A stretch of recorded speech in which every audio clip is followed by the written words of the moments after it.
কৃত্ৰিম বানৰ কবলত ঐতিহাসিক ৰংঘৰৰ বাকৰি বৰষুণৰ ফলতে ৰংঘৰৰ বাকৰিত কৃত্ৰিম বান কিন্তু খবৰ নাই কেন্দ্ৰীয় পুৰাতত্ব বিভাগৰ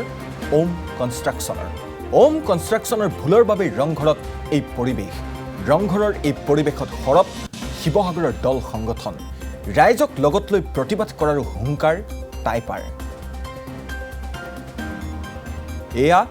ৰংঘৰৰ পৰিৱেশ কৃত্ৰিম বানৰ কবলত পৰিছে ঐতিহাসিক ৰংঘৰ বৰষুণৰ ফলতে ৰংঘৰৰ বাকৰিত সৃষ্টি হৈছে এই পৰিৱেশৰ কিন্তু তাৰ পাছতো খবৰ নাই কেন্দ্ৰীয় পুৰাতত্ব বিভাগৰ ওম কনষ্ট্ৰাকশ্যন নামৰ এটা ঠিকাদাৰী প্ৰতিষ্ঠানৰ ভুলৰ বাবে ৰংঘৰত এই পৰিৱেশৰ সূচনা হৈছে বুলি ক্ষোভ প্ৰকাশ কৰিছে স্থানীয় দল সংগঠনে আৰু ৰংঘৰৰ এনে পৰিৱেশ সূচনা হোৱাৰ পাছতেই খৰব হৈ পৰিছে শিৱসাগৰৰ দল সংগঠন ৰাইজক লগত লৈ প্ৰতিবাদ কৰাৰ হুংকাৰ প্ৰদান কৰিছে টাইপাৰ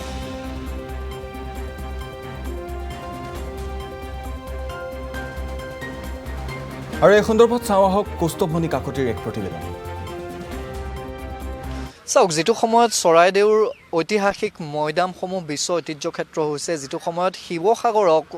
বিশ্ব ঐতিহ্য ক্ষেত্ৰ হিচাপে চিহ্নিত কৰিবৰ বাবে সেই প্ৰক্ৰিয়া আৰম্ভ কৰিবলৈ ৰাজ্য চৰকাৰৰ কেবিনেটে ইতিমধ্যে উদ্যোগ গ্ৰহণ কৰিছে সেই সময়ত কেন্দ্ৰীয় পুৰাতত্ব বিভাগ জিলা প্ৰশাসন আৰু ৰংঘৰৰ প্ৰকল্প নিৰ্মাণ কৰি থকা ওম কনষ্ট্ৰাকশ্যন প্ৰাইভেট লিমিটেডৰ কৃপাত ৰংঘৰৰ সন্মুখত ঐতিহাসিক ৰংঘৰৰ সন্মুখত এতিয়া কৃত্ৰিম বান পৰিৱেশটো প্ৰথমতে দেখুৱাও ছবিয়ে কেতিয়াও মিছা কথা নকয় যোৱা ৩টা দিন ধৰি যি বৰষুণ সেই মুখলধাৰ বৰষুণৰ পিছত ঐতিহাসিক ৰংঘৰৰ বাকৰিত এতিয়া চাৰিওফালে কেৱল পানী আৰু পানী যিসকল পৰ্যটক দূৰৰ পৰা আহিছে যিসকল পৰ্যটক বিদেশী পৰ্যটক বাদেই দিয়ক ৰাজ্যৰ ভিন্ন প্ৰান্তৰ পৰা যিসকল দৰ্শনাৰ্থী আহিছে তেওঁলোকেও এতিয়া আহি ইয়াত নাক কুচাইছেহি ফটো সাংবাদিক শশাংক গগৈয়ে দেখুৱাই যাব এই পৰিৱেশবোৰ ইয়াত চাৰিওফালে কেৱল পানী আৰু পানী কেন্দ্ৰীয় পুৰাতত্ব বিভাগ নামৰ এটা ব্যাগুম বিভাগে যি ইয়াত চোৱা চিতা কৰে যি ৰংঘৰৰ মেইনটেনেন্সৰ কাম কৰে যি ৰংঘৰত ইয়াত তেওঁলোকৰ তত্ত্বাৱধানত যেহেতু ৰংঘৰ আছে এই ঐতিহাসিক কীৰ্তিচিহ্নসমূহ জীয়াই ৰাখিবৰ বাবে এই ঐতিহাসিক কীৰ্তিচিহ্নসমূহক আকৰ্ষণীয় কৰি ৰাখিবৰ বাবে কেন্দ্ৰীয় পুৰাতত্ব বিভাগৰ যিখিনি দায়িত্বশীল বিষয়া সেই দায়িত্বশীল বিষয়াই ইয়াত কোনো ধৰণৰ গুৰুত্ব এতিয়ালৈকে আৰোপ কৰা নাই ইয়াত কেৱল পানী আৰু পানী যেটো সময়ত হৈ আছে আজি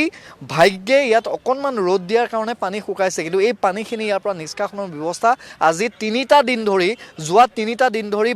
কেন্দ্ৰীয় পুৰাতত্ব বিভাগৰ যিসকল বিষয়া সেইসকল বিষয়াৰ মনলৈ সেই প্ৰসংগটো অহাই নাই যে ইয়াৰ পৰা পানী নিষ্কাশন কৰিব পাৰি বা ইয়াৰ পৰা পানী শুকুৱাই বা ইয়াৰ পৰা পানীটো উলিয়াই লৈ যাব পাৰি এতিয়া তেওঁলোকে পোনে পোনে দুখ দিছে ওম কনষ্ট্ৰাকশ্যন প্ৰাইভেট লিমিটেড নামৰ যি প্ৰতিষ্ঠান যি নিৰ্মাণকাৰী প্ৰতিষ্ঠানে ৰংঘৰৰ প্ৰকল্পৰ প্ৰায় 100 কোটি টকাৰো অধিক প্ৰকল্পৰ সেই যি কাম কৰি আছে সেই কাম কৰাৰ বাবে ৰংঘৰৰ পিছফালৰ পথাৰত য'ত মাটিৰে পুতি আছে তাত কিছু জলাশয় পুতাৰ বাবে ইয়াত পানী জমা হৈছে বুলি তেওঁলোকে আনঅফিচিয়েলি ক'বলৈ বিচাৰে কিন্তু প্ৰসংগটো হ'ল যে আপোনালোকে ইয়াত দেখিছে যদি ওম কনষ্ট্ৰাকশ্যনে তেনেধৰণৰ কাম কৰিছিল তেতিয়াহ'লে জিলা প্ৰশাসনে নিমাত কিয় কেন্দ্ৰীয় পুৰাতত্ব বিভাগে ওম কনষ্ট্ৰাকশ্যনৰ বিৰুদ্ধে ওম কনষ্ট্ৰাকশ্যন প্ৰাইভেট লিমিটেডৰ বিৰুদ্ধে গোচৰ নতৰিলে কিয় সেই প্ৰসংগবোৰ কিয় অহা নাই এতিয়া কেন্দ্ৰীয় পুৰাতত্ব বিভাগে কেৱল ওম কনষ্ট্ৰাকশ্যন প্ৰাইভেট লিমিটেডক দোষাৰোপ কৰি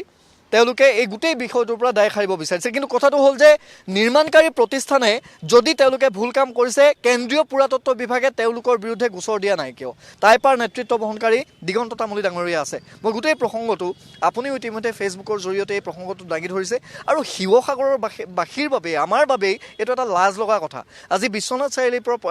দৰ্শনাৰ্থী আহিছে তেওঁলোকে নাক কুচাই গৈছে কেন্দ্ৰীয় পুৰাতত্ব বিভাগৰ যিসকল ইয়াত বিষয়াই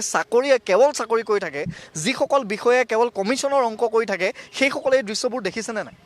চাওক এটা ব্যাগুম কেন্দ্ৰীয় পুৰাতত্ব বিভাগ আছে তেওঁলোকৰ বিষয়াসকলে কি কৰি আছে আমি নাজানো হয়তো তেখেতসকলে AC ৰুমত নাকত তেল দি হয়তো শুই আছে ইয়াতে এটা কাউণ্টাৰ আছে এই কাউণ্টাৰটোত তেখেতসকলে কেৱল প্ৰৱেশ মাচুল বছৰেকত কোটি টকা প্ৰৱেশ মাচুল সংগ্ৰহতে তেওঁলোকে সীমাবদ্ধ তেওঁলোকৰ কাম কাজ নাই ইতিপূৰ্বে বিগত ৪-৫ বছৰত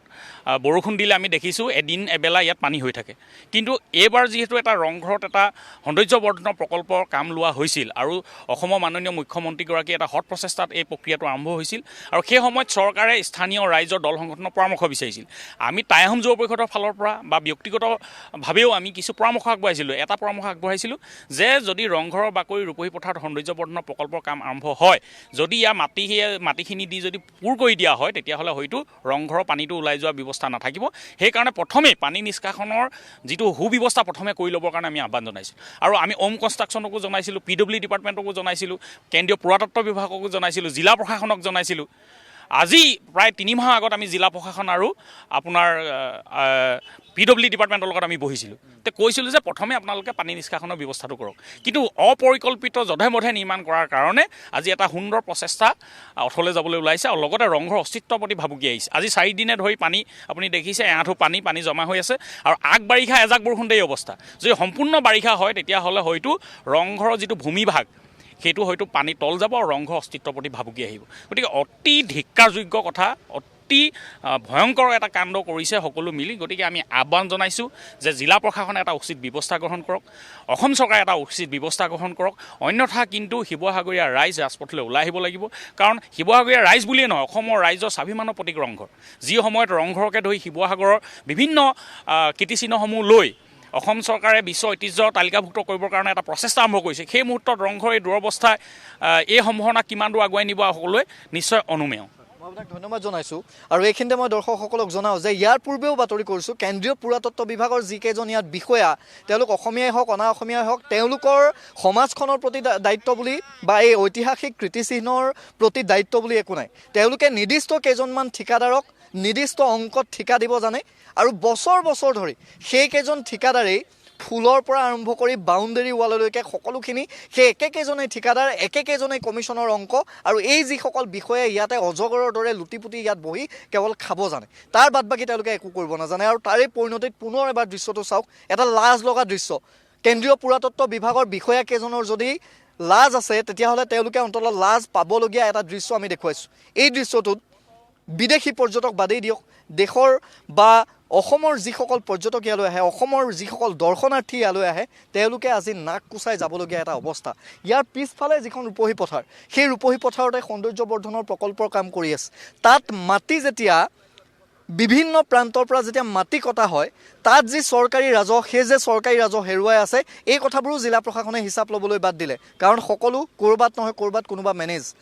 বিজেপিৰ পালি নেতা ইয়াত কাম কৰি আছে, এই সকলোবোৰ চৰ্চাত আছে, কিন্তু তাৰ পিছতো কোনো ধৰণৰ ব্যৱস্থা নাই। ইয়াত বৈধভাৱেই হওক অবৈধভাৱেই হওক কেৱল মাটি আৰু মাটি খান্দিছে। পিছফালৰ যিখন ৰূপহী পথাৰ, সেই পথাৰ তেওঁলোকে ইয়াত পুতিছে আৰু তাৰ পৰিণতিত ওম কনষ্ট্ৰাকশ্যন প্ৰাইভেট লিমিটেডৰ কৃপাত এতিয়া এনেধৰণে ইয়াত পানীত বুৰ যাবলগীয়া হৈছে ৰংঘৰ। আৰু ফটো সাংবাদিক শশাংকয়ে দেখুৱাইছে যে ৰংঘৰ আৰু যদি কেইজাকমান বৰষুণ ধাৰাবাহিকভাৱে দিবলৈ হয় তেতিয়াহ'লে ৰংঘৰৰ ভিতৰ চোৱাত কিন্তু পানী সোমাব। গতিকে এই ৰংঘৰৰ প্ৰতি এটা ভাবুকি সৃষ্টি কঢ়িয়াই আনিছে। আৰু তাৰ পিছতো কেন্দ্ৰীয় পুৰাতত্ব বিভাগৰ বিশেষকৈ উত্তৰ পূব প্ৰান্ত চাবলগীয়া যিজন বিষয়া, সেই বিষয়াজনে এই দৃশ্যবোৰ শিৱসাগৰত থাকি দেখিছেনে নাই সেয়া নিশ্চিতভাৱে লক্ষণীয়। যিসকল বিষয়াক দায়িত্ব দি ৰাখি থৈছে, কেৱল টিকেট কটা, কেৱল টিকট মাচুল সংগ্ৰহ কৰাৰ বাহিৰে তেওঁলোকে কিবা কৰিছেনে নাই, এই প্ৰসংগবোৰ অন্ততঃ তেওঁলোকক এবাৰ সোধাটোত কিন্তু নিশ্চিতভাৱে ভাল।